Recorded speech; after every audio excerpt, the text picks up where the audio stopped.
Archer's dog just had to go pee. It's just too bad he went on the Frotazan's trees. If he just said sorry, he wouldn't have to worry, because his little canine friend is sick. Can't think of a rhyme, so I'll just say Rick. Could anything else go wrong with Porthos, or will he end up suffering through Morthos? We'll find out, and more. I'm Josh. Wow. that was something. And I'm Josh. I didn't see that coming. That was funny. You just said, I'm Josh. Did I say that? Yes, you did. No. You're Josh. I'm Justin. And you're listening to From There to Here, a Star Trek Enterprise podcast.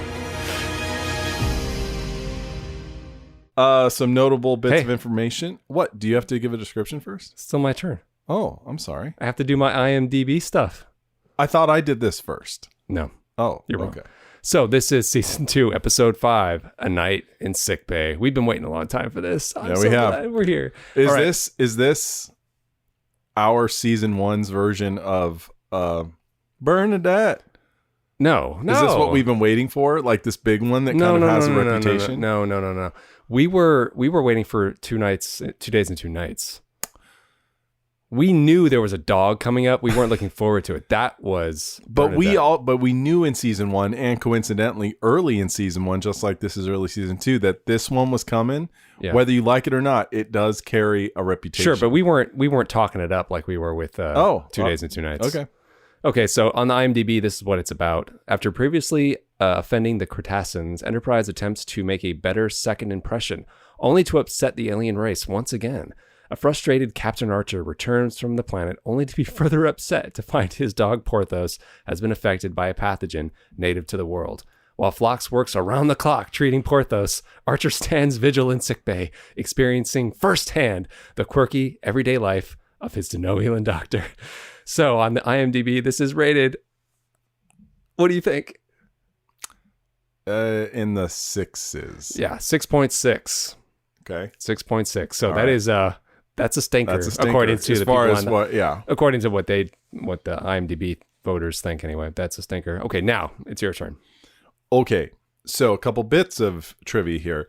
The episode featured Vaughn Armstrong, who this I did not know, who reprised his role of the Cretacean captain from the episode Vox Sola. Did you know that? Which one was that again? Oh, that was the one with the Vulcan who was who T'Pol really admired. I thought Vox Sola was the goo monster. Oh, you're right. It is. I'm sorry. That's Fallen Hero. Vox Sola is the one with the slime monster, but apparently he played the same character. That was a repeat of the same character. Interesting. Also, several scenes also provided challenging for the main dog actor who portrayed Porthos, who was named Breezy. She was required to lie still for long periods, jump into Bacula's arms on command, and also act on her own while her trainer was not on set, which obviously that would be tough for a stage for animal. A dog. Well, they're used to their handlers. I don't know why the handler wouldn't be there all the time.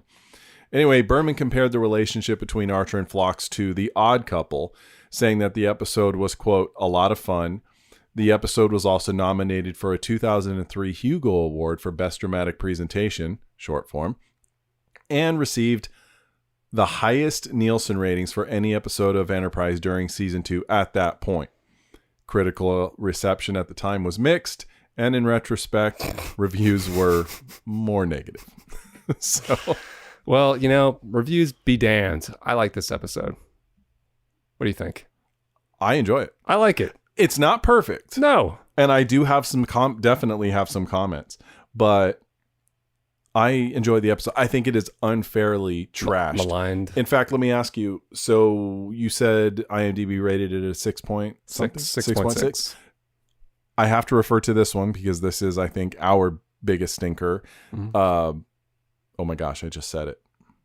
Bernadette. The Bernadette episode. We can never remember the name. What was that rated? What was that rated? Do you know? I think it was a 6, but okay, let me rewind here. That after we saw Rogue Planet became, I think, our new one because that one was so bad. So the episode's called Terra Nova. The one we can never remember the name of. And it was rated, holy cow, 6.5. Is that right? This is only 0.1 less. Higher. Can you believe that? That's got to be a mistake. See, this is why you can't trust reviews and critical reviews. No, see, come on, guys. Come on. If there's anyone out there that listening to this now that rated, come on. That's not fair. Come on. Yeah. It's not at Sickbay. It's not high art or anything like that, but it's more of what I would think of as just turn your brain off. I agree. I mean, it's like we were, which episode was it where it started off where it was going to be what we thought would be just like a normal day on the Enterprise, where like they were watching water polo together. Yeah. It's like, oh yeah, this is great. Let's have them hanging around watching movies and I think that was Vox Sola. Okay, was that what it was? I think it was. Well, I was like, yeah, I like seeing them do that. Just relaxing and getting to know the crew. Yeah. And I was like, oh, this is kind of the same thing. It's the whole thing. And I was like, all right, we get to know Phlox. We do. Finally, we get a little more. We get to learn more about him, about his family, about his toenails, and about their denobulan relationships, how they work. Right. The polygamy, polyamorous nature of their relationships. Very interesting. Very interesting. So he has 3 wives. Each one has at least 3 husbands. And we meet one later, and it's all true. You know, and it's a very. I don't even want to. Well, that woman ends up coming on to Malcolm. I think his wife. No, Trip. Oh, is it Trip? Yeah, she comes. She actually propositions Trip, and he's like beside himself because at first he's like at first he's like, oh yeah, flirty. Then he realizes he's like, oh my gosh, this is Phlox's wife, and he feels incredibly guilty to the point where he actually goes to Phlox and he goes, look, man, I don't know if I should do.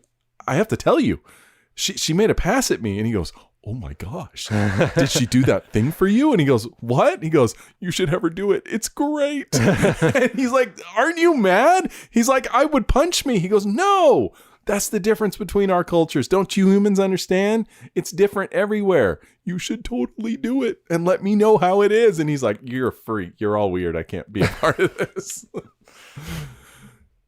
Anyway. But, yeah, no, I find it to be a cute episode, if I can evoke that word. Yeah, no, it is. I found the silliness of it to be just funny enough. I mean, this alien race, I already forgot. Cretaceans. The Crotassans. Yeah, that's to be, how do I put this? To be so devoted to courtesy in their minds that it's become extreme. Mm-hmm.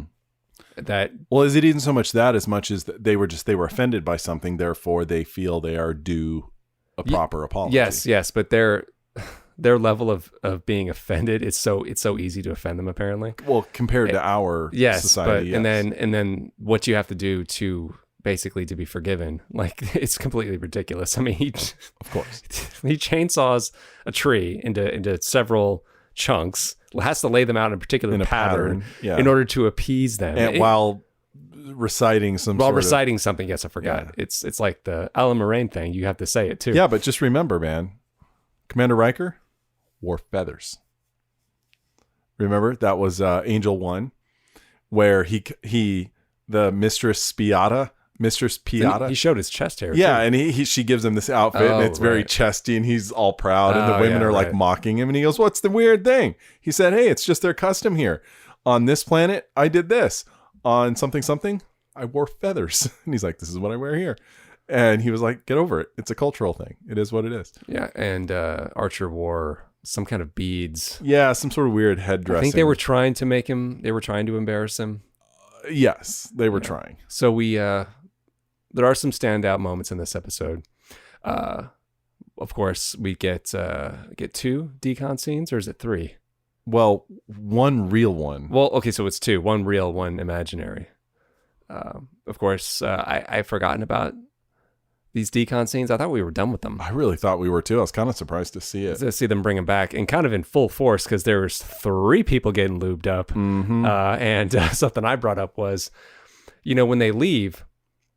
Well, okay, let me rewind. While they're in the decon chamber's lights are this very ethereal, kind of erotic-looking blue color. When they leave, Phlox goes, "Okay, lights on," and he turns on the regular lights. I'm like, well, Why do you need to have the blue sex lights on? Can't you just have the regular normal lights? Like, what's the unless difference? those are supposed to be ultraviolet, some kind of nonsense. I'm sure they would come lights. up with, but I mean, come on, it's naughty time lights. I was like, come on, just put the regular ones on. Come on, they work just fine, I'm sure.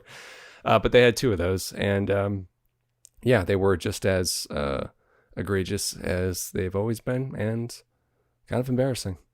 Mm-hmm. I agree. Am I talking to myself here? Not at all. Justin's been staring at his phone for the past about 2 minutes. No, I was pulling something up.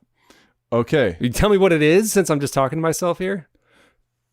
Jerk. I'm willing to dive into the writing room. How about you? Already? Well, okay. Let me stop there. Since we're talking about the decon scene, this begins what is my biggest grievance with this episode. Okay. And it all starts right here in decon. Well, let me rephrase that. There are 2 things, and they're both here. One is the sexual stuff that comes up throughout the episode. I mean, it starts in the decon scene just with by nature of it being the decon scene. Well, what's come up so far is they're bringing back, and I'm going to use this phrase again, in full force, the alleged relationship that's occurring between Archer and the sexual tension, which there is none. No, they want there to be. I know they really do. The writers really want it to be there, and so Phlox brings it up. No, I agree. Yeah, and that comes up, and we'll get there. But that's one of my 2 beasts with the episode is that reliance on that secondary plot line. Mm-hmm. But then my main thing is this: is Archer. He's upset before even Porthos is found to be carrying this pathogen, because it was actually kind of funny. Porthos is in there with them, and they're all lubing each other up, and it pans down at the end, and he's lubing up Porthos. Yeah. It's actually kind of cute in a funny way. Yeah. But even before he knows there's a problem with Porthos, which makes him like personally angry, he's venting such hostility about how the Cretaceans are so difficult, and we just need this. Why are they being this? And he's just complaining nonstop. And the first thing I thought as he was doing this was it reminded me of that scene from Saving Private Ryan, where no, I always remembered this. Okay, where they're all walking somewhere. And all they do is walk somewhere in that movie. Well, they're walking. It's a good point. They're walking somewhere, and they're all complaining, like, "Oh, it's so hot. It's so this. What if?"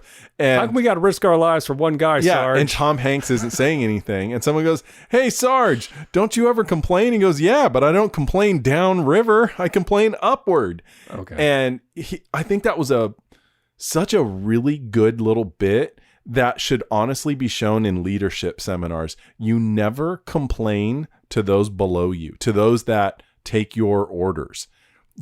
That's not. Could you see Picard doing that? Would he ever sit there and go, blah, blah, blah, I hate this, blah, blah? He would never do that. Kirk would never do that. I thought it was very, very uncaptainly of him. And it really kind of soured me on him to the point to where I really started to notice as the episode progresses, he is almost nothing but negative throughout the entire episode. He goes from that scene to, I think he drops off the dog in decon, and he's complaining to the doctor. Well, these Cretaceans, blah, blah, blah, blah, blah. Then he goes to engineering, and he's talking to Trip, and he's the Cretaceans, blah, blah, blah, blah, blah. Yeah, and even Trip is like half ignoring him. Blah, blah, blah, blah, blah, blah, blah, blah, blah. And Trip is, doing something in engineering. He's like, well, Captain, blah, blah, blah, blah. And I know everyone goes, blah, blah, blah, blah. It sounded like you're, what are was it Charlie Brown? Charlie, wah, wah, wah, wah. Yeah. But he's just complaining nonstop to everyone. And I found it really irritating, not just as a character, but as a captain. Mm-hmm. You never do that. You complain to the admiral, or whatever. You don't complain to the people below you. The only person, and I actually wrote this down in my notes. Let me open it up. The only person I feel he could have complained to was Trip. If he had done it, not in engineering, not in a public setting, if he had been in Sickbay, and he was already upset about the dog, and Trip came in to say, hey, Cap, how you doing? How's your boy? You know, I know you're da-da-da. And then he goes, I just don't understand, you know? Yeah, and it's more of a friend thing.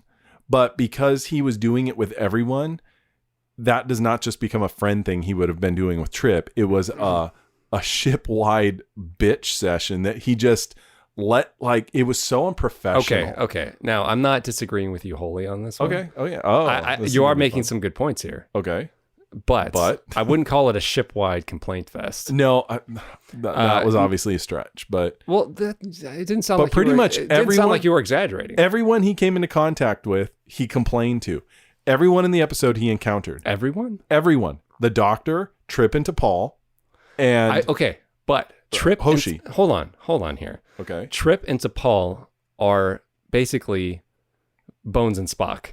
So is that not allowable?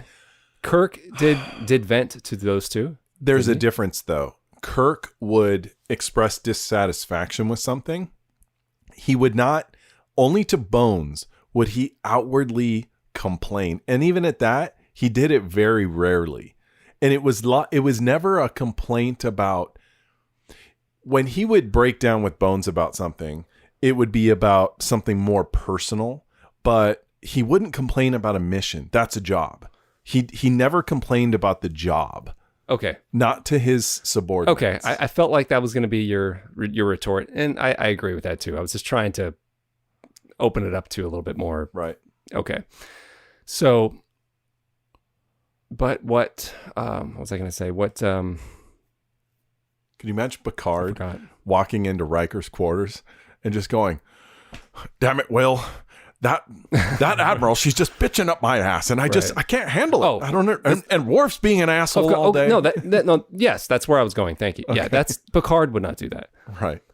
And Tom Hanks in Saving Private Ryan would not do that. But Archer, the only time he did, he was bullshitting. Yes, but Archer, what we've come to see from Archer is that maybe this is what Archer does. Archer has made a lot of these mistakes in the past, where he's not thought things through, where he has. Well, Malcolm called him on it. Well, that's in Minefield. Well, and it's not a part of his character I like, but maybe that's what they want us to see in him, is that they are an inexperienced crew going out into the unknown. They don't have that sense, that stability that Picard would have about being explorers. They've never done this before. Yeah, but his problem, he can think whatever he wants to think about what happened because he brought Porthos onto that mission, and that he didn't like how those people were and all that. But human beings, while in the show, are new to space travel, they're not new to the concept of command and how that should work. And okay, but it's not okay. He's not demonstrating good leadership. No, I agree. But that's okay. I agree. Yes, he's not. But it's more than just the overall arching storyline of this is humans' first Warp 5 ship going far out in the reaches of space. This is also him. He's got a big chip on his shoulder about certain things, about the being delayed getting out, his constant tug and pull with the Vulcans. This is him. Yeah. So he's in there for, I'm not saying I like this, but he's in there as that way for dramatic purposes. And you could say that about everything, but I think that was their goal. And I think for the most part, it does work. I agree with you in this case. Yes, he comes off as whiny, but not as whiny as you're making it out. I think he is. I think if you were to go back and really, because I had it on the brain, so I was watching every scene for it, and he does it like in every scene. But when he goes into the gym, right, and he gets on the treadmills with T'Pol, and he didn't even say, "Hey, how's your night?" She just starts railing on him. She goes, "You shouldn't have brought your stupid dog, and you should have thought about this." That's an exact line from the show. An exact quote. Verbatim. You shouldn't have brought your dumb dog. Even though I think she was actually rather unprofessional in how she approached him, she was totally right. And she even says it, which is at this point in the series, I want to say that changes come season 3, but at this point in the series, like you rightly pointed out, they're still new to this concept of space travel and meeting new cultures. And she calls him on that. And that's one of his big things, where he doesn't stop to think either what another culture will see, just like with the, you referenced it a couple episodes ago, the fight or flight episode where he decided to go onto the ship when she said, do you know anything about this ship? Why would you go on it? Mm-hmm. You know, and he's constantly doing things that you go, oh, maybe you shouldn't do that. And she calls him on it again. And unfortunately, I think maybe that's where the bulk of the episode should have fallen. The primary, the A story should have been the Porthos thing, which it was.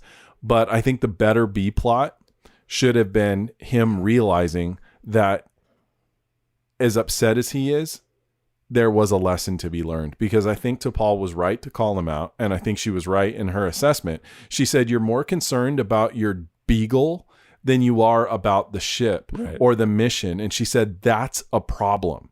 And she totally called him out on it. And he absolutely ignored it and blew it off. And even though the end of the episode works out where he makes his apology and all of that, he seems to have learned nothing. I was about to say that. It doesn't seem like he has learned anything. And that's what really bothered me from a dramatic sense, because... Okay, now we're getting all scientific about this. Well, no. Now I'm like, I just thought, I wasn't analyzing it like that. I wasn't really analyzing it at all. I had it all cooking in my head. No, I was just watching it like, oh, this is just a cute episode. I don't have to take it too seriously. I was digging deep. But now you're making me. So yeah, no, it's true. But I'm flashing back to the end when he's doing his chainsaw ritual to appease the Crotassans, and he's doing it very begrudgingly. Oh yeah. And when he looks at the crew, who is there watching, I guess, for his embarrassment. Mm-hmm. He kind of looks to them, is like, hey, yeah. He gives them a wink. Like, I did it. Now let's go. It's like, clearly he just hasn't learned. No. And the Crotassans come off as, well, they come off as pushy throughout the whole episode. They come off as this kind of annoyance. Yeah. And you kind of end up, the way I think the tenor of the moment is you're supposed to not like them. You're supposed to not like these aliens because they're being too demanding. Right. And I get that. They are being demanding. Of course. But this is another culture. Yeah. And you're out there making first contact. I'm like, well, you have to expect this kind of stuff to happen all the time, which it would. They would run into this problem all the time. Yeah. But the fact that they made it cutesy, like, oh, his dog accidentally peed on one of their trees. Oh, ha, ha, ha. And there is one other thing, but I'm not going to tell you what it is because it's a trivia question. But yeah, he doesn't learn a darn thing. You're right. He doesn't. Not a thing. You convinced me. And given that theme is something that definitely ran through season 1 with Archer, and especially with T'Pol, with her calling him out on these things, whether it be not being thoughtful of another culture or being too quick to take a certain action with just like stepping on that ship in fight or flight with no thought as to what you could be walking into. Mm-hmm. And season 1, there was a back and forth. Sometimes he kind of learned, or he grudgingly figured something out that he wouldn't have if he wasn't called on it. And season 2 seems to be somewhat carrying that thread. So here we are, where she blatantly calls him out. He ignores it, and he complains so vehemently to the people that he does that it makes him come off as belligerent towards other cultures, but also, am I sensing an award for him at the end for something, for a particular award? who has what's the belligerence award? No, just keep a lid on it till we get there. Okay. But he's also he's completely blind to his own personal foibles. Yeah, I agree with you, man. 100%. But do you really think that the writers were really taking that into consideration? Well, they should have been. Let's be fair. Were they? Clearly not. Although I think it was on their mind, which is why T'Pol called him out so sternly. But yes, it is on their mind because it's a recurring theme of his character through the series up to this point. So yes, and I think it was very... Well, no, what I meant by that was, yes, it's a recurring theme for him, but I think that they used that just to hang this plot on, which was very loose. Like, oh, this be a cute episode, and he accidentally offended some people and whatever, that kind of thing. I think that's what they were going for. Well, I don't think they thought too much about it, clearly. I have no problem with the concept of the episode that he took Porthos peed on a tree, and it was this big deal. No problem. Okay, you're fine with that part. That I don't have a problem with. My problem was with his reaction. No, I've gathered that. But my argument was just that the writers did not think that was going to be the crux of the show. They made the crux of the show the hijinks in Sickbay. But that was their concern. Unfortunately, I think Bakula was advised to play it in such a way that it really weighed the show down in the wrong direction. The funny stuff when it kicked in, I'm not disagreeing with great. you, and I think they to build up the drama of Porthos, if he's going to survive or not. Of course, he's going to survive. Is he how stubborn is he going to be to is he going to apologize to the Cretaceans? Yeah, I think they played that up a little too high, but okay. Let's put that aside for a second here. Mm-hmm. What would you have done with the? How are we changing the story? Okay, here? So I think if first of all, immediately cut the scene in the beginning where Archer's complaining about it. Just have him going, I don't really know what was going on there, guys, or don't even say that, because that is not even very captainly. Would it have been acceptable if he? Yeah. If he only had these discussions about Porthos, about being upset with the Cretaceans with Phlox? Yes. I think that's fine. And I think that would have just come out of sheer boredom and concern for his dog. Maybe he felt his guard was down. No, okay, here's how I see this is how I think they could work naturally, right?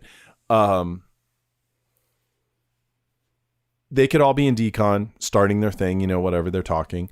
And he's just like, man, I've never encountered a people so etiquette driven or whatever. And it's not really complaining. He's just kind of noticing. And then Porthos is sick. Everything goes out the window. And they're like, well, Captain, what are we going to do about that? I don't care about that. I got to deal with my dog, And he goes to Sickbay. He's doing the thing. And you can even make it a little bit to where he's so hyper-focused on the dog. He's literally not listening to what anyone says. They can come in and go, they're on the phone. They go, call him back. I'm looking at the dog. But anyway, point being, he's in Sickbay, and as we see, and it's well done, he comes in there and he's clearly like invading the space, and Phlox is just what's the word? Humoring him. Mm-hmm. And so let's say, and he does this, and I think they were definitely riding the line as far as him being slightly rude. Which one, Archer or Phlox? Archer. Okay. Phlox was fine. Where Archer was like, so you've treated canines before, right? And all this stuff. And Phlox is basically has to give him his resume to go, yeah, I can do this and this and this and this. Like, he's fine. Basically, he had more degrees than Sam Beckett. Yeah, that's a good reference. But let's say during a conversation like that, maybe even that very first one, where Phlox, to change the subject, goes, so what's going on with those people down there or whatever? What happened? And so he deflects him, and then that starts the conversation. And have Archer go, well, Doc, I got to tell you, I kind of don't care because my dog is sick. And he'd say, that's when he could say, well, Captain, why is the dog sick?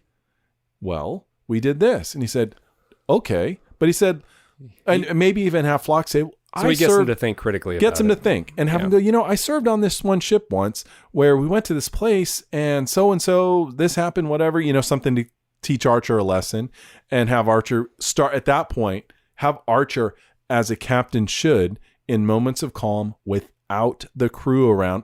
Phlox is different because Phlox is almost like he says it in the episode. He has a degree in psychology, he can diagnose you. So this is his Troy for that moment. So he can be honest and say, Doc, what am I supposed to do here? I feel myself, I'm caring more about this than that or whatever. And have that be a little side thing that they talk about in their moments of goofiness. That I think would have been interesting and a way to show, and you could have that scene where Archer goes to the gym and T'Pol calls him out, and then he goes back to sickbay just like he does in the episode. And he goes, wow, T'Pol really called me out. And he could say something like, well, Captain, is this the first time she's called you out on something like this? And he'd say, well, no, it's actually kind of a thing. And he said, okay, do you mind talking about that? No, not at all. As long as it's between you and me, of course. And then get into his captain's head a little bit and have Phlox question him in a way that's not threatening. Because whenever T'Pol does it, it's a power struggle. But with Phlox, it doesn't have to be. And it could actually get serious for a minute and have him say something like, do you think humans have the cultural readiness to involve themselves in other cultures? Do you find that these things keep happening for a reason? Is there a common factor? And actually make Archer go, wow, I think you might be right. It might be me. Yeah, look how upset you're getting over this one little incident. Yeah. And whose ultimate fault is it? And he say, I'm not judging you, Captain. I'm just asking you to look at this critically. How do you see it? You know? And then he could, let's say the conversation about the wives and the 3 husbands comes up, and he would say something like, I mentioned that to Ensign Cutler a year ago. Right. And she was very taken aback. And he said, that's an example, not a judgment, but an example of how humans bring their belief structure to other cultures and how that can be a problem. Well, in fairness to the writers of the episode, you know, that subtext was kind of buried there already, you know, when Phlox did bring up his culture. Well, yeah. So it was kind of there for Archer to make that connection. Like, okay, I'm not seeing this in the right way. Yeah, but I don't think it was brought to the forefront the way it should have been. No, it wasn't, but it was there. Yes. It was there. Okay. That's fair. No, I think that would have been better. I think, yeah, if it was kept, if the conflict was kept primarily between Phlox and Archer, and he could still discuss, he could still have those discussions with T'Pol, where there could still be conflict, but not him being ornery, you know, not him complaining. Because that did not make him look very good, admittedly. If you want to take this episode seriously, which now I am. Well, sorry. Well, you know, because before I wasn't. So I'm like, oh, it's funny. They're chasing a bat and they have nets now. And oh, look, Phlox made a paper mache, paper plane bird to catch the bat. Oh, isn't that cute? That was funny. That stuff. Oh, look, they put Porthos in the Bacta tank now. That's what I was thinking. Well, I'll bring this up, you know, because one thing that I did think worked in the episode was the humorous parts. And you and I commented on this as the episode was playing, that John Billingsley, that dude gets comedy. He has a good sense of comedic timing. He's got great comedic timing, and it's not an easy thing to do. He is able to dip from serious to humorous in the same scene, even in the same line, and make it believable. And I mean, he actually like had us laughing out loud in which is the one where he has to go into that short-term hibernation. Oh, I don't remember now. Well, that one where, you know, he woke up and he was... Yeah, he's like... he still has like sleep paralysis and he can't stand up. And he's all dazed and he literally does a pratfall. Yeah, right. Had anyone else on this show done that, I don't think it would have worked. But that guy is able... And I still believe him as a doctor. You know, he is just... He's got that gift to where he can do both of those things and it works. Yeah. Which is why I think they really, unfortunately, missed an opportunity to use him in both of those extremes. Have him have the serious stuff with Archer, and then the goofy stuff where literally 5 minutes later he's doing an origami bird to get his bat to come down. That's the word I was looking for, origami. Thank you.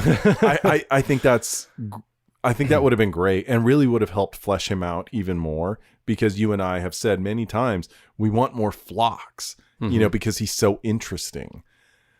So I think he stood out in my memory as being in the show more because he's interesting. Isn't that interesting? Yeah.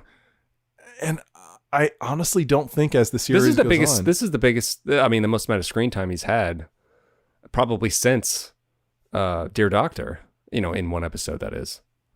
Don't you think? Yeah. Because this is kind of like a Archer Phlox episode. So, easily. Yes. Easily. So You agree. We agree. You brought it up. You know, we often, well, not often, sometimes we'll talk about if there are any lasting repercussions from this kind of episode. Archer learned nothing. So is this episode just a wash? It's a total wash? No. Do you mean as an episode or No, not as an episode. It's enjoyable. No, what I mean, yeah, the overarching scheme of thing. Unfortunately, yes, I think it is a wash. Okay. Because there's nothing learned. And if anything, I think it sets Archer back because even though he did his apology, it meant nothing. You know, it would have actually been. Yeah, I didn't get the impression that he would not do the same thing again and get pissed off again and have to cut up another tree to satisfy them. Yeah, he didn't seem to show any kind of guilt about what he did. Just he seemed happy that he was able to get what he needed in the end. That was it. He was so what's the word here? Well, I don't want to say it because now it's an award. Okay. Well, now I know where you're going. Yeah, okay.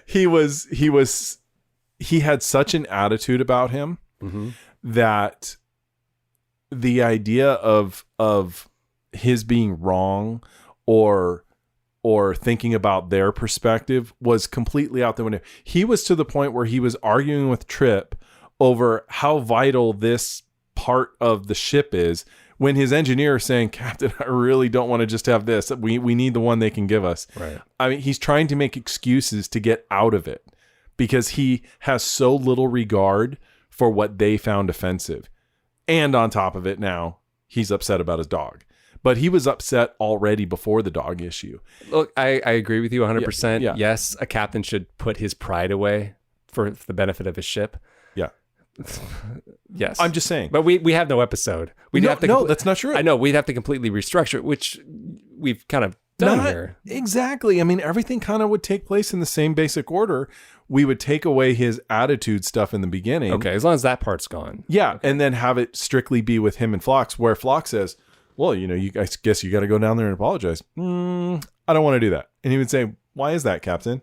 Is it because you don't want to do it, or you don't think you were in the wrong? Explain to me. I'm curious. You know, and have that be a debate to where at the end of it, Archer realizes, I was wrong. I do owe them an apology. So when he goes down there, it does mean something. And if anything, could the episode have been saved as it is? If at the end there was something between him and Phlox, or maybe him and DePaul, where he actually did say that, and he said, you know, I overreacted and I put the well-being of my dog ahead of my ship. I shouldn't have done that. That should have been part of his realization, but I don't think you could get to that moment at the end of the episode unless it was earned. And to earn it, you have to spend time with him finding that answer. Okay. That's fair. And I think I wouldn't think it would have been earned, but I thought maybe it could help salvage it a little bit. I mean, it would have helped a little bit, but it wouldn't have meant anything. Okay. So in our theoretical rewriting where he realizes his wrongness with Phlox at the end, have parts of the crew there, but have Phlox there also, and have him look up and give him that wink, like, thanks, buddy. You know, because he gives that wink to two people. It means nothing. But give that wink to Phlox. That would, yes. And it means something. Yes. Well, maybe not a wink, but Phlox should have been there. And because he wasn't. And give him the little head nod. Just, give him a nod or just a smile, you know, like as a thank you for helping me see through this. And I think this would have gone a long way to growing Archer. Let's say right when he finishes the ceremony, the ritual, let's say he steps up to the head guy and gives him an honest, heartfelt apology. I'm sorry. Yeah. I say, I hope this is what you needed. And I say sincerely, I am sorry.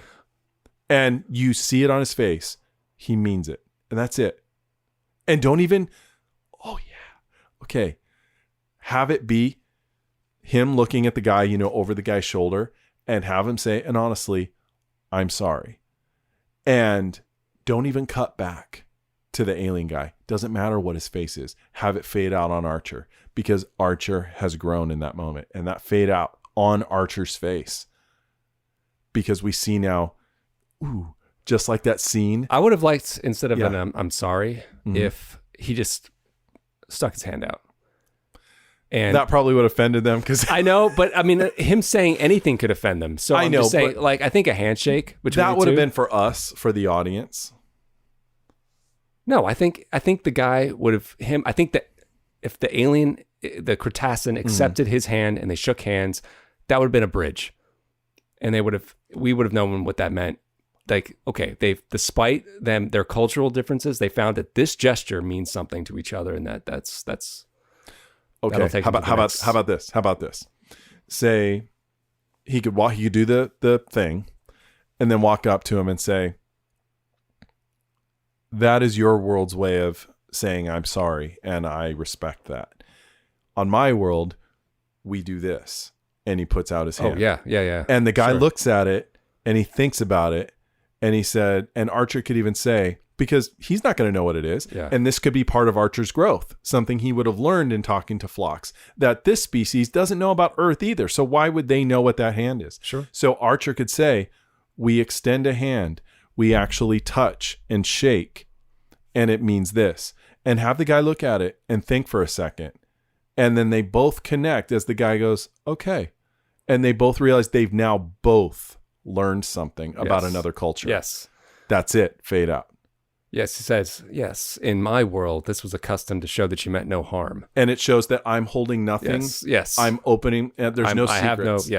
Here it is. Yeah. That's what it means. He literally explained what it means. That would have been better. Yes. And we deserve what is it? The Science BAFTA Award or whatever it is. BAFTA Award. Not BAFTA. Oh, BAFTA. I don't know. A Hugo. We deserve the Hugo. Yes. I think that belated Hugo Award. I think that would have been a really great balance between serious and fun. Oh, yeah, sure. And I think people would have been less critical of the episode because it, as much as the odd couple elements of the episode would have been the highlights because they would have been funny, the dramatic through line would have resonated and connected on both ends, beginning and end. And I think it really would have, it might have made the episode a real standout because Archer, as we pointed out, and anyone watching the show knows this, if they think about it for a second, that this is a theme with Archer that he is constantly struggling with. And to show this would have been a real big step for him to really get it. And I think that would have been really good, especially now that we're into season 2, year 2 of their journey. He should have, he should be a little quicker to learn these further things along. by now. Further along. And yes. And now he wouldn't have just done something because someone told him not to do it or to do it. He understands why he's doing it. And I think that would have carried the weight. Absolutely. Too bad we didn't get that episode, but I don't want to pick on it because I still enjoy it, even though we were just picking on it. Okay. Do you want to move on to grades? Oh, let me check my notes. Make sure I didn't miss anything. Oh, I did want to talk about this. Okay. See, Justin took notes this time. I did. So I talked about that I think you and I both agreed that the whole sexual tension thing is just, man, they needed to let that go. Yeah. It clearly was not working. It was like desperately trying to cling on to something that wasn't there. And you feel that. Yeah. I was quite amused by the dream funeral scene. Oh yeah, of course. That's the best. That's the best scene in the episode. I thought that was great. That's coming up in the awards, but I guess and I think I even wrote this in my notes. I said maybe the whole episode should have been like this in the dream, where if you're gonna have a concept where the big Star Trek captain is staying in sickbay because of his dog, then man, go to the mattresses on this. Yeah, take it all the way. Have him be absolutely, completely crazy about this dog and have another dream sequence or something else. I thought that was great. I thought that was funny. And the crew's there. They're all dressed in black. It's raining. They're holding their umbrellas. That would have been funny without the whole subtext of T'Pol and the whole tension. Just have them all like dabbing their eyes and have T'Pol say, "I barely knew him," and everyone be out of character. I loved it that the makers of the show threw all that together just for one shot. It lasts for about 10 seconds. Yeah, but seriously, I mean, I think having everyone be out of character would have been great funny joke. Yeah. And have T'Pol saying, I never knew him. Have Malcolm and Trip together because they're like, this is all through the two Archer's buddies. mind anyway. So. And the two buddies would have been going, oh, he was a great pal. He was one of us, and have everyone say something completely ludicrous. Sure. And then he wakes up from that, has a little daydream, a little night dream later when he takes another nap. And it could be something where another one. Show Porthos running in the field and he's like jumping Little House on the Prairie. Like go for broke. Let us laugh at the lunacy of this idea. Yeah. Then that almost gives it permission to be stupid. Yeah. Like clearly they mean you to think this is funny if they have a Little House on the Prairie. That would have been funny. Amazing. Yeah, it would have been. That would have been great. So also, okay, let me check. Let me see if I missed anything. There's that. We've already addressed, and I wrote this down as a note. I thought the ending ceremony, even as it is, just without our notes and everything, I thought the end ceremony was weak. It was too short. For all the build up, it should have been. All he was really wearing a ridiculous head, which really wasn't that ridiculous. No, he was cutting up a tree and he was placing the parts into a various pattern. But that's the thing, like we could make sense of it. It should have been something so silly looking that it made the build up to it worth seeing, like I know he did some sort of thing, like he would cut the log and then go, ha to be day, he like nonsense words, but it could have been, cut the thing. He's wearing a weird feather dress. He's wearing something weird. And then he can go like, God, something weird to where everyone goes, oh God, you think this is bananas. Make that ceremony as bad as he's made it out to be in his head, make it that. Yeah. I'm all for it. Make it even more insane. I'm for it. Okay. Yeah. That covers my notes. Okay. You want to move on to grades? Okay. All right, now this is tough because I really hadn't thought about what I would grade this episode, and even after watching it, I'm not really sure. I still like it, even though we did pick it apart, and I think through mostly you, we improved it. I think. Mm-hmm. I think I'm gonna give it a B. I like it. I think it's fun. It's not perfect, but it makes me laugh. And it's entertaining. I don't know what if it entertains me, I'm not going to give it an average grade. So neither of us mentioned this. I also quite enjoyed when they go to the gym, when he goes to the gym and he's talking to T'Pol, how they're both raising the difficulty of their treadmill. Oh, they are. That's like right. Whenever someone makes a point, like one of them will up it and they're trying to one up each other. Right. I thought that was not subtle but funny. Yeah, enjoyable. That was a good bit. Yeah, and then she quits. She's like, I'm done with this stupid game. Stupid man. Yeah, you stupid man. Yeah, you're all the same. But I like that. That was fun. Okay, so you gave it a B. Yeah, solid middle B. Solid B. Okay. I'll give it a B-. Okay. I thought you'd agree with me and give it a B as well. But no, okay. I really do think that those elements I brought up really do actually hurt the episode. Okay. I honestly do. It hurt it as I was watching it. That's fair. Considering how critical you were of it, I guess B- is generous. I kind of think it is. Yeah. Given that there's two plot lines. Usually that much criticism warrants like C range or lower. It's not that it was bad, those elements, but I felt it was inconsistent. How many times have we used that phrase? It's not that it's bad, but I think it was inconsistent and poorly handled. So okay, that's fair. I won't argue with you on that, but again, I'll reiterate, it makes me laugh. So sure, that's all. I laughed. That's too. That works for me. Yeah. All right, you ready for some trivia questions? Oh, yes. Okay. How did Archer first insult the Crotassans? Oh. It was before Porthos peed on the tree. Was it something about eating? It is something about eating. Can you be more specific? Did he chew with his mouth open? You're getting warm, but it's not quite the answer I'm looking for. I don't know. He ate in front of them. Oh, okay. Okay. They're not the first species that had that complaint with them. Do you remember that? What was the other one? There was some species at the beginning of an episode in season 1 when Archer and Trip, they're all like chasing these guys down the hall going, what did we do? How did we offend you? And before these guys get on the ship, they go, you ate in front of us. That is like a sexual act or something. Oh, yeah. I don't remember which episode that was. Really? Yeah, I forgot about that. Yeah. That was just a one-off joke in that episode. Yeah. Okay, so what did Enterprise need from the Cretaceans? What part did they need for the ship? Hey, wait a second. What? Was that Vox Solar? Was that why we saw that captain? Oh, is it the same species? That's what I'm curious. Was it? We'll have to go back. Or was that a different episode entirely, not Vox Solar?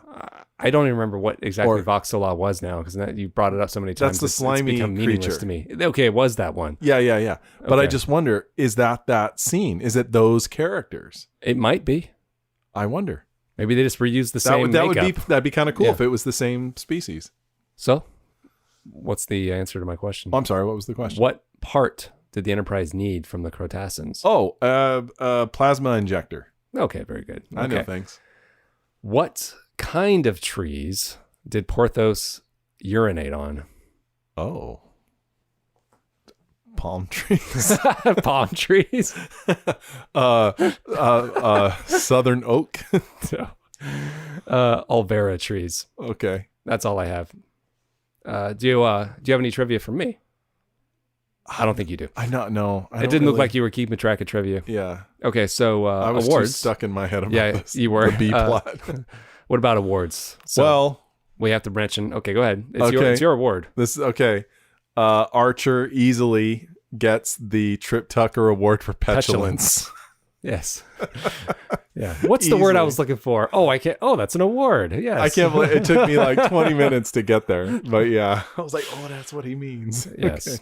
Okay. Yeah, definitely. He gets I agree. He gets he gets the Trip Tucker Award for petulance. I think there are a few other awards in this show. I would say that Archer, Scott Bakula, gets the Shatner Award for Best Dramatic Performance, don't you think? In multiple occasions during the show. Yeah. Yeah. I mean, while he's chainsawing the tree, while he's arguing with Phlox about his dog, he has to say with a straight face, This is Porthos, my beagle, my pal. He actually says my pal. I wrote it down because it was a great line. Wow. Basically, yeah. He goes over the top. He gets that award, hands down. Would you say that Archer is also eligible for a Woody? Is there a self-sacrifice happening here? No. No? No. Okay. No, I just thought I'd throw it out there. No other awards? Wait, can we make an award? We can always make more awards. Is there should we give an award for, I know this would go to Porthos, but to a character that is asleep throughout a whole episode, like they're comatose or something like that? Coma award? Soap opera award. That's soap good. award? I like that. How can we make it call it the soap opera award? Well, we could, but is it just for when they're unconscious? They're out for the whole episode, and people are talking all around them, and they're not doing anything. No acting. They're just laying there. Yeah, call it the soap opera or the soap dish. Soap dish. Let's do that. The soap dish award. Okay. Yeah. Is there any character in any series that you can think of that was out like that for a whole chunk? Can we count Riker? For what? Shades of Grey. Well, he wasn't out the whole time. No, but that's true. He's actually awake a lot more than people think he was. Yeah. That's not bad though. Picard was out in the inner light. Yeah, but he was too active. Yeah, that's true. That's true. There's got to be some character that was comatose, knocked out for the whole thing. I'm sure there is, and people are screaming at us right now. Don't you remember this episode, you stupid bastards? I can't, gun to my head, I can't think. Oh, Chakotay. In that one Voyager episode where B'Elanna tries to hang his medicine wheel. Yeah. What's that episode? I don't remember. But can we make the Chakotay Soap Dish Award? It's both. Sure. the Chakotay soap dish award. The Chakotay soap dish. The soapy Chakotay. The soapy Chakotay. Yeah, okay. That's fine. The soapy Chakotay award for sleeping through the episode. Or okay, you want you're hung on soap. You want to keep that in there? I'm not married to it, but I like the Chakotay medicine wheel. Yeah, but the medicine wheel was very specific to him. Okay. That had nothing to do with why he was actually. It was like just a convention of soap operas where a character will be in a coma for a year and then wake up. Okay, the Chakotay. And he's the only character I can think of right now that was knocked out. The Soapy Chakotay Award. Soapy Chakotay. That's it. We're sleeping through an episode. We're sleeping. For best sleeping performance. And that goes to Porthos. That goes to Porthos. And his obvious fake double. Yeah. Which we haven't brought up until now. But it was convincing enough. I thought so. I don't know why. I know online it actually kind of gets a lot of grief. No, I think it was perfectly fine. It looked fine. I think in terms of awards, that was pretty much it. Well, we did just award a new one, but we've already talked about this, the best scene, which was the dream sequence, the funeral. Yeah. Phlox, again, Peter Billingsley did a great job with his line, delivering completely dry and Frank Drebin-esque, very, he's delivering the eulogy, and then he transitions into, sometimes when people work together, there's certain sexual tension, and he doesn't miss a beat. It doesn't change. His reaction at one point in the episode when T'Pol comes in and gives information, and he walks through the middle of them and goes, that's interesting. That's my best line of the show. Yeah, he's reacting to Archer. He says to T'Pol, I'm doing the best I can. Right. And he's like, wait, I meant to say the best I can. And then Phlox walks through and goes, Interesting. That almost makes that subplot worth it just for that moment because Billingsley nailed it. Yeah. So I'm doing the best I can gets the award for best and worst line. Uh-huh. I forgot about that. That is definitely the worst line. Well. Is that better or worse? Well, we already know the answer. What? Than Picard saying Mr. Broccoli. I don't mind the Mr. Broccoli line. I know. That's why I stopped myself because it's actually funny. It is. Yeah, it's necessary in the episode. Yeah. Yeah. I'm sorry. People make that mistake all the time. Bark to Brock. Data's reaction in that was very... is it Peter? Who?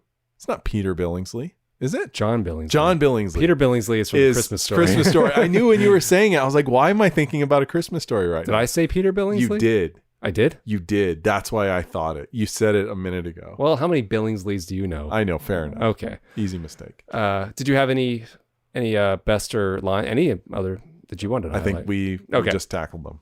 Well, we did hear again from Marissa. Mm-hmm. So thanks for taking the time to write us, Marissa. We appreciate that. Yeah. So, hey guys, Hoshi for the acting award for sure. Well, she's referencing last week's episode in which I was saying that Hoshi deserved the Shatner Award for best dramatic performance for her discussion with Phlox about gelatin. Right. Remember that? Right, that was what was last week's episode? It was Dead Stop. It was Dead Stop. Yeah, she was referencing a discussion she had with Mayweather. So I took a lot of glee in that Justin is wrong. He didn't agree with me. But she said, and yes, I include Voyager. And she's referencing, I think, something we had said about, we were discussing Star Trek in general. We give Voyager a pass. Yeah. And I like Voyager. I do. It's diet TNG. That's a common phrase. But in other times it's not. And it's a lot darker than TNG ever got in a lot of places. Well, she says, I think this is kind of what we say. I know many won't, but it was what got me into Trek. So it holds a special place for me. A lot of people have said that Voyager was like their entry point. It wasn't for us. Right. But Voyager was our entry point. And that's not a bad entry point. That's fine. It's not. Yeah. So I've been doing so much research on the drinks of Trek. There are many to count, but I'm currently working on some fun recipes for Kanar, which I can't believe we didn't think of. Arcturian Fizz, which I don't remember. Is that TOS? I feel like it is. Fresnelian Toddy. Don't know. DS9? Okay. Meridor? I'm not sure about that one. Klingon Martini. Didn't know Klingons had a martini. And of course, the Sumerian Sunset. She was like all over that one. Duh. Yeah. Was already on my list, and so much more. That's the first drink I order. A Sumerian Sunset in the traditional style. I am a bartender by trade, not me, Marissa, and have been creating cocktails for the last 5 years, and I've started to sell my recipes. How about that? That's awesome. Once I perfected some of the recipes, I'll send them your way. Isn't that great? I wish she was local so she could mix it up. Well, I responded to her already, but I said, hey, if you get these recipes made, you send them to us, we'll review them. We'll have one on the show. We'll drink it while we do an episode. Yes. Yes. I hope it's not too strong so we'd start slurring our speech. The stronger, the better. But yeah. Could have used it during like Rogue Planet. Might have enjoyed it. But we also, we picked up another review on Apple Podcasts from Jonathan. I'm guessing it's the same Jonathan that wrote to us, but be optimistic. But if not, hey, thanks to that Jonathan or to the other Jonathan that wrote it. We appreciate that. Thank you for taking the time and clicking that rate button. We appreciate if you could do that. Anyone out there could do that again. Even if you don't have the time to sit there and write something, just click the rate button. It takes like 2 seconds.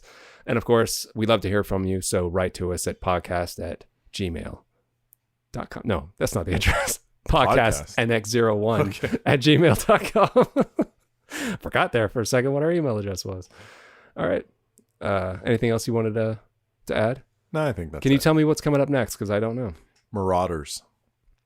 Ooh, something. My stomach sank a little bit when you said that. I'm guessing this is going to be a clunker. My memory is that it's okay.